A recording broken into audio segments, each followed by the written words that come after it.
हम सभी team India को T20 वर्ल्ड कप खिताब जीतने की बधाई देते हैं, लेकिन आज की कहानी भारतीय क्रिकेट के एक और भी ज्यादा साहसी और अनसुने किस्से की है। तो चलिए शुरू करते हैं। दोस्तों, जब कमजोर माने जाने वाली जम्मू कश्मीर की टीम ने अपने 67 साल के क्रिकेट इतिहास में पहली बार रणजी ट्रॉफी जीती, ये 43 साल पहले के उस मंजर का जोरदार जवाब था जब 1983 के श्रीनगर में अपने पहले ही मैच में कपिल देव की टीम इंडिया को कश्मीरी भीड़ ने होट किया था।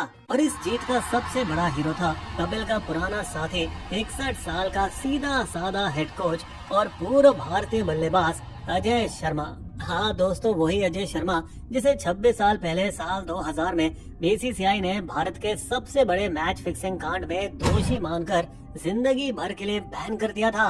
मगर आज उनकी ये जीत शाहरुख खान की फिल्म चक दे इंडिया की याद दिलाती है, जिसमें उन्हें गद्दार कहकर बदनाम किया गया था। जहां कबीर खान कमजोर माने जाने वाले भारतीय महिला हॉकी टीम को कोचिंग देकर एकजुटता की भावना जागृत करता है और जीतने वाली टीम बना देता है। अब यहाँ सवाल है कि हमें ये तुलना इतनी सही क्यों लगती है। इसे समझने के लिए चलिए चलते हैं 1990 के दशक के आखिरी दौर में, साल 2000 में, जब दिल्ली पुलिस दुबई और दिल्ली के बीच हुई कुछ बातों की जांच एक अलग रंगदारी केस में कर रही थी। तभी उन्हें दक्षिण अफ्रीका के कप्तान हेंसी क्रॉनिया की वो बात सुनाई थी जिसमें वो बुकियों से पैसे लेकर मैच में गड़बड़ी करने की बात मान रहे थे। एक बात जिसे क्रॉनिया ने बाद में दक्षिण अफ्रीका की एक जांच कमेटी के सामने भी कबूल किया। जी हाँ, पूर्व भारतीय कप्तान मोहम्मद अजहरुद्दीन ने 1986 में मेरी मुलाकात कानपुर के एक बुकी से करवाई थी। दोस्तों, बता दें, सीबीआई की जांच में सिर्फ मशहूर अजहरुद्दीन का ही नाम नहीं आया, बल्कि एक और नाम आया, अजय शर्मा का। बहुत लोग अजय शर्मा को नहीं जानते होंगे क्योंकि उन्होंने भारत के लिए सिर्फ एक टेस्ट और 31 वनडे खेले हैं। लेकिन बता दें, 1984 से 2000 तक वो दिल्ली और हिमाचल प्रदेश के लिए रन बनाने वाले मशीन थे। 10,000 से ज्यादा रन, और उनका औसत ऐसा कि डॉन ब्रैडमैन याद आ जाए। लेकिन उन पर सीबीआई का आरोप ये था कि उन्हीं ने बुकी M.K. गुप्ता की मुलाकात दिल्ली के ताज पैलेस होटल में अजहरुद्दीन से करवाई थी और 50 लाख पहुंचाने की मदद भी की थी। दरअसल भारतीय क्रिकेट में उनके बड़े संपर्कों की वजह से सीबीआई को शक था कि शर्मा बुकियों और खिलाड़ियों के बीच की कड़ी थे। और उसी सीबीआई रिपोर्ट में उन पर यह भी आरोप था कि उन्होंने दिल्ली के फिरोज शाह कोटला में भारत ऑस्ट्रेलिया टेस्ट की पिच तक बैटिंग वालों के हिसाब से बदलवाई थी। सीबीआई की निगरानी में तो ये भी दावा किया गया दोस्तों कि भारत के मैच चलते समय बैटिंग सर्किट से जुड़े कारोबारियों के साथ उनकी फोन कॉल्स में अचानक बहुत तेजी से बढ़ोतरी हुई। हालांकि शर्मा ने सीबीआई के सामने अपना बचाव करते हुए कहा, ये जानकारी मुझे मेरे रूममेट मनोज प्रभाकर ने दी थी। दरअसल अजहर फैशन शो और चैरिटी मैचों के लिए डोनेशन ढूंढ रहे थे। लेकिन फिर नवंबर 2000 के आखिरी तक बीसीसीआई के एंटी करप्शन कमिश्नर के माधवन इस नतीजे पर पहुंचे कि अजहरुद्दीन ने मैच फिक्स किए थे। साथ ही दूसरे बड़े क्रिकेटर जैसे मनोज प्रभाकर, अजय जडेजा और कम मशहूर अजय शर्मा के बुकीज से गलत रिश्ते थे। फिर 5 दिसंबर 2000 को बीसीसीआई ने अजहरुद्दीन और अजय शर्मा पर जिंदगी भर का बैन लगा दिया और जडेजा व प्रभाकर पर 5 साल का बैन। मतलब एक ही झटके में शर्मा का करियर खत्म हो गया और उनकी इज्जत मटिया मेट हो गई। दोस्तों, यही वो मोड़ था जहां उनकी कहानी चक दे इंडिया के कबीर खान से मिलती है, जिसे भारत की हार के बाद एक पाकिस्तानी खिलाड़ी से हैंडशेक करने पर गद्दार कह दिया गया था। तो अगले करीब 1.5 दशक तक जैसे उनको खेल की दुनिया से बाहर फेंक दिया गया, Sharma central warehousing corporation में मैनेजर की नौकरी करते रहे और वे ज्यादातर स्टेडियमों से दूर ही रहे। और वे रिपोर्टर से कहते थे, मैं बस लोगों की घूरती नजरों और फुसफुसाहटों का सामना नहीं करना चाहता। मगर फिर भी चुपचाप उन्होंने अपनी लड़ाई जारी रखी और दिल्ली की एक जिला अदालत में इस बैन को चुनौती दी। बीसीसीआई ने माधवन को कमिश्नर बनाने में अपने ही नियम नहीं माने। ये इंसाफ के साथ मजाक है। दोस्तों, धीरे धीरे उनके आसपास के हालात बदलने लगे। जडेजा का बैन हट गया, अजहरुद्दीन का उम्र भर का बैन भी रद्द हो गया और हेंसी क्रॉनिया की असली टेप्स धीरे धीरे लोगों की यादों से गायब होने लगे। और आखिरकार 14 साल की लंबी लड़ाई के बाद किस्मत ने उनका साथ दिया जब सितंबर 2014 में दिल्ली की एक अदालत ने शर्मा की बात मानी और बीसीसीआई का उन पर लगा उम्र भर का बैन हटा दिया, जिससे उनका क्रिकेट में वापसी का रास्ता साफ हो गया। यही नहीं, इस 50 साल के अनुभवी आदमी को दिल्ली के जूनियर टीमों को कोच करने का मौका मिला। कई सालों के बाद 2022 में तब जम्मू कश्मीर क्रिकेट को चला रही कमेटी के सदस्य और अब बीसीसीआई अध्यक्ष मिथुन मनहास ने अपने पुराने दिल्ली टीममेट को फोन किया। उस वक्त अजय शर्मा थाईलैंड में छुट्टी मना रहे थे, तभी उनको कॉल आया, दोस्त हमें कोई चाहिए जो हमारी टीम का स्तर ऊपर उठा सके। बोलो, कोचिंग करोगे? क्या बेकार टीम दे रहा है यार, अरे मेरा सपना तो एक दिन दिल्ली सीनियर टीम को कोच करने का है। इस ओर अजय की पत्नी संजना भी उन्हें मनाने की कोशिश कर रही थी। ये जम्मू कश्मीर के लड़के हमारे बेटों से भी छोटे हैं। ये उस मैच फिक्सिंग स्कैंडल के बाद बड़े हुए हैं और तुम्हारा पुराना बोझ अपने साथ नहीं लाते। और उधर मनास और जैन की कमेटी के ब्रिगेडियर गुप्ता लगातार उन्हें फोन करते रहे, दबाव बनाते रहे और आखिरकार शर्मा ने हाँ कर ही दी। तो भारतीय क्रिकेट टीम से 2 दशक से भी ज्यादा समय तक लगभग बाहर रहने के बाद सितंबर 2022 में अजय शर्मा एक सीनियर स्टेट टीम के हेड कोच बनकर ड्रेसिंग रूम में दाखिल हुए।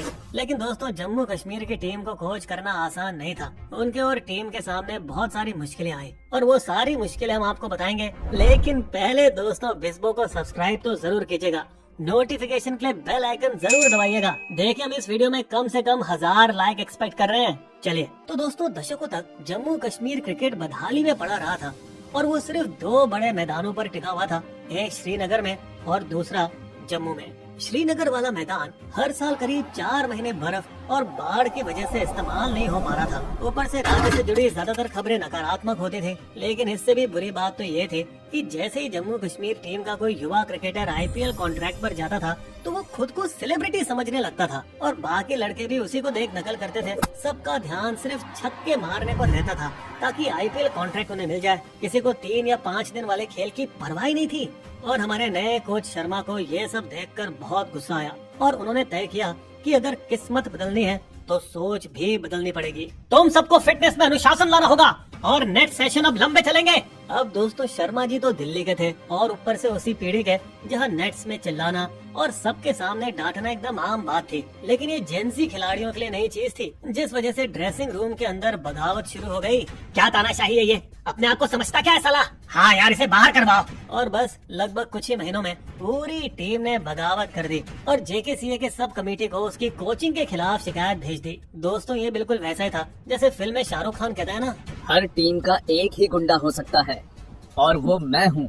और जैसे चक दे इंडिया में बिंदिया नायक ने कबीर खान के सख्त तरीकों के खिलाफ खिलाड़ियों में बगावत छिड़वा दी थी और फिर शाहरुख खान जी को इस्तीफा देना पड़ा। लेकिन फिर बाद में महिला हॉकी टीम मिलकर गुंडे लड़कों से लड़ती है और सब कुछ बाद में ठीक हो जाता है। लेकिन दोस्तों, लकीली यहाँ वैसी सिचुएशन नहीं हुई। JKCA ने उन्हें निकाला नहीं, बल्कि अपने अधिकारियों को दोनों पक्षों से बात करने के लिए भेजा। प्लीज सर, आप अपने बस थोड़े तौर तरीके बदल लीजिए और तुम अपने लड़कों को कहो कि इनकी बात सुने। यही पर शर्मा जी को एक बार फिर अपनी पत्नी की वही बात याद आने लगी कि ये क्रिकेटर अभी बहुत छोटे हैं, सीनियर प्रोफेशनल्स नहीं है। तो दोस्तों, जब टीम के IPL स्टार अब्दुल समद ने एक रणजी मैच में लापरवाही वाला शॉट खेलकर अपना विकेट गंवा दिया, तब शर्मा जी बहुत सख्त हो गए और उसे अगले मैच से उन्होंने बाहर कर दिया। लेकिन साथ ही उसे प्यार से बैठकर समझाया भी और यही काम उन्होंने टीम के बाकी खिलाड़ियों के साथ भी किया। समद, देखो, तुम शायद इस वक्त रणजी के सबसे बेहतरीन 6 हिटर हो, लेकिन तुम्हें लंबी पारी खेलनी होगी बेटा और अपना एवरेज बेहतरीन करना होगा।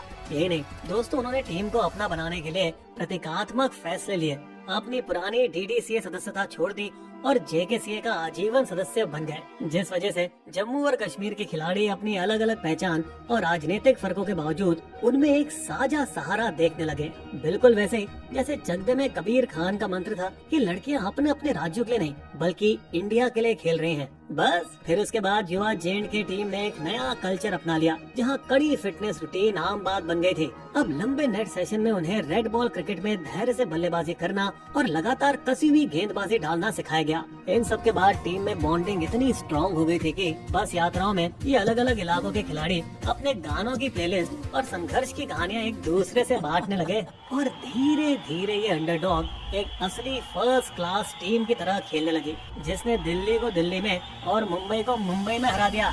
दोस्तों, बता दें, हमारे शर्मा जी को अनुभवी कप्तान पारस डोगरा जी से भी बहुत मदद मिली, जो कई टीमों के लिए खेल चुके हैं और जो कि एक पक्के प्रोफेशनल थे। साथ ही उन्हें bowling coach P Krishna Kumar और फील्डिंग कोच दिशान याग्निक से भी काफी सहायता मिली। मगर फिर 2025 के रणजी क्वार्टर फाइनल में केरल के खिलाफ उनका दिल टूट गया, जहां वे ड्रॉ मैच सिर्फ पहली पारी के एंड रन की बढ़त से हार गए। मगर दोस्तों, बता दें, यही वो हार थी जिसने J&K की आगे की नींव बना दी। मतलब सीन बिल्कुल वैसा था जैसे चकदे में वर्ल्ड चैंपियन फाइनल में शाहरुख का 70 मिनट वाला भाषण। और कुछ ऐसा ही शर्मा जी ने टूर्नामेंट से पहले अपने लड़कों से कहा इस बार हम ट्रॉफी जाने नहीं देंगे।